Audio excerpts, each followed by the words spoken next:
ಆಗಿದೆ, ಕಡಿಮೆ ಆಗಿದೆ ಅಂತ. ಅದು ಅವರಿಂದ ಆಗಿಲ್ಲ. ಬಡತನ ಏನ್ ಮಾಡಿದ್ರು ಬಡತನ ಕಡಿಮೆ ಮಾಡ್ಲಿಕ್ಕೆ? ಈಗ ಹೇಳಪ್ಪ ತಮ್ಮ. ರಿಪೋರ್ಟ್ ಅಲ್ಲಿ ಇದೆಲ್ಲ ಇದು ಬಿಜೆಪಿ ಪರ ಪ್ರಶ್ನೆ ಕೇಳ್ತಾ ಇದ್ದಿಲ್ಲ.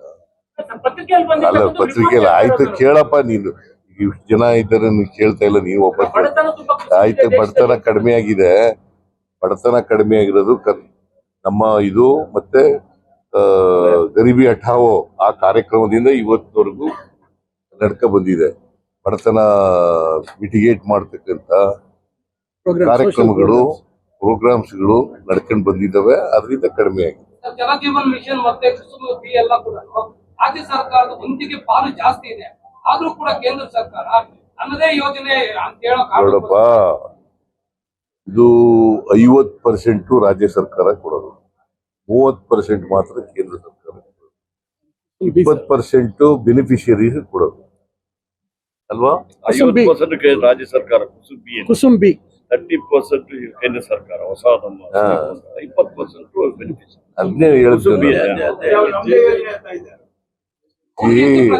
ಅನೇಕ ಈಗ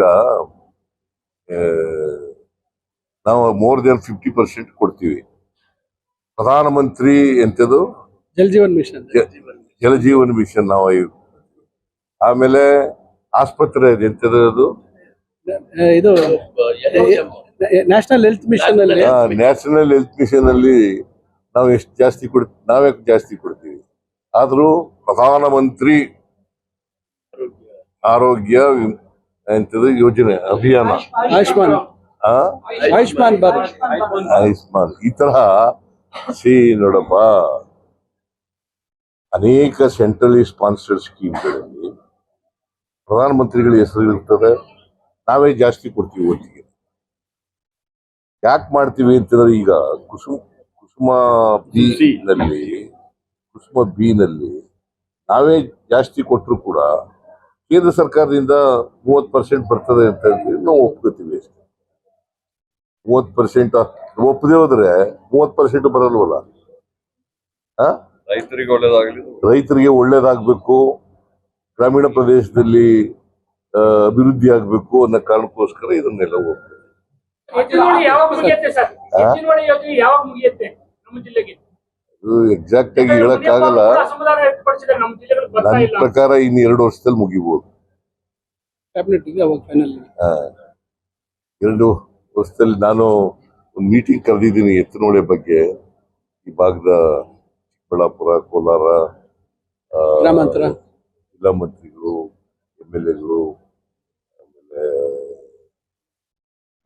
ಇದು ಎಂತದು ಡಿಪಾರ್ಟ್ಮೆಂಟ್ ಅವರು ಎಲ್ಲರೂ ಕರೆದಿದ್ದೀನಿ. ರಾಜ್ಯದ ಆರ್ಥಿಕ ಪರಿಸ್ಥಿತಿ ರಾಜ್ಯದ ಆರ್ಥಿಕ ಪರಿಸ್ಥಿತಿ ಚೆನ್ನಾಗಿದೆ. ಖಜಾನೆ ಏನು ಖಾಲಿ ಆಗಿಲ್ವಾ? ಗ್ಯಾರಂಟಿಗಳಿಂದ ಖಜಾನೆ ಏನು ಖಾಲಿ ಆಗಿಲ್ವಾ? ಗ್ಯಾರಂಟಿಗಳಿಗೂ ಒದಗಿಸಿದೀವಿ ದುಡ್ಡನ್ನ, ಅಭಿವೃದ್ಧಿ ಕೆಲಸಗಳಿಗೂ ಒದಗಿಸಿದ್ವಿ. ಈಗ ನೋಡಪ್ಪ, ನಿನಗೆ ಸುಮ್ಮನೆ ಒಂದು ಉದಾಹರಣೆ ಹೇಳ್ತೀನಿ. ಹೋದ ವರ್ಷ 52,000 ಕೋಟಿ ಕ್ಯಾಪಿಟಲ್ ಎಕ್ಸ್ಪೆಂಡಿಚರ್ ಇತ್ತು. ಈ ವರ್ಷ 83,000 ಕೋಟಿ ಆಗಿದೆ. ಇನ್ನೇನು ಅನ್ಸುತ್ತೆ? ದಿವಾಳಿ ಆಗಿದ್ಯಾ? 31,000 ಕೋಟಿ ಕ್ಯಾಪಿಟಲ್ ಎಕ್ಸ್ಪೆಂಡಿಚರ್ ಹೆಚ್ಚಾಗಿದೆ ಒಂದು ವರ್ಷದಲ್ಲಿ. ದಟ್ ಮೀನ್ಸ್ ಟು ಸೇ ಅಭಿವೃದ್ಧಿ ಕೆಲಸಗಳಿಗೂ ದುಡ್ಡು ಕೊಡ್ತಾ ಇದ್ದೀವಿ, ಗ್ಯಾರಂಟಿ ಯೋಜನೆಗಳಿಗೂ ದುಡ್ಡು ಕೊಡ್ತೀವಿ. ಗ್ಯಾರಂಟಿ ಯೋಜನೆಗಳಿಗೆ more than 50 crores, 55,000 crores ಕೊಡ್ತಾ ಇದ್ದೀವಿ. ಎಷ್ಟು ಕೊಡ್ತೀರಿ ಸರ್ ಅಂಕ? ನಿಮ್ಮ ಸರ್ಕಾರಕ್ಕೆ ಹತ್ತರಲ್ಲಿ ಎಷ್ಟು ಅಂಕ ಕೊಡ್ತೀರಾ? ಇಲ್ಲಿ ನಿಮ್ಮ ಸರ್ಕಾರಕ್ಕೆ ನಾವು ಎಲ್ಲ ಏನೇನ್ ಮ್ಯಾನಿಫೆಸ್ಟೋನಲ್ಲಿ ಹೇಳಿದೀವಿ, 593 ಮ್ಯಾನಿಫೆಸ್ಟೋನಲ್ಲಿ ಭರವಸೆಗಳಲ್ಲಿ 242 ಭರವಸೆಗಳನ್ನು ಈಡೇರಿಸಿದ್ವಿ. ನೀವೇ ಹೇಳಿ ಎಷ್ಟು ಮಾರ್ಕ್ಸ್ ಕೊಡ್ಬೋದು? 2 ವರ್ಷದಲ್ಲಿ ಅವರು 600 ಭರವಸೆಗಳು ಹೇಳಿ ನಾಟ್ ಇವನ್ 10% ಕೂಡ ಇಂಪ್ಲಿಮೆಂಟ್ ಮಾಡಿಲ್ಲ. ಅವ್ರಿಗೆ ಎಷ್ಟು ಕೊಡ್ಬೇಕು, ನಮ್ಗೆ ಎಷ್ಟು ಕೊಡ್ಬೇಕು?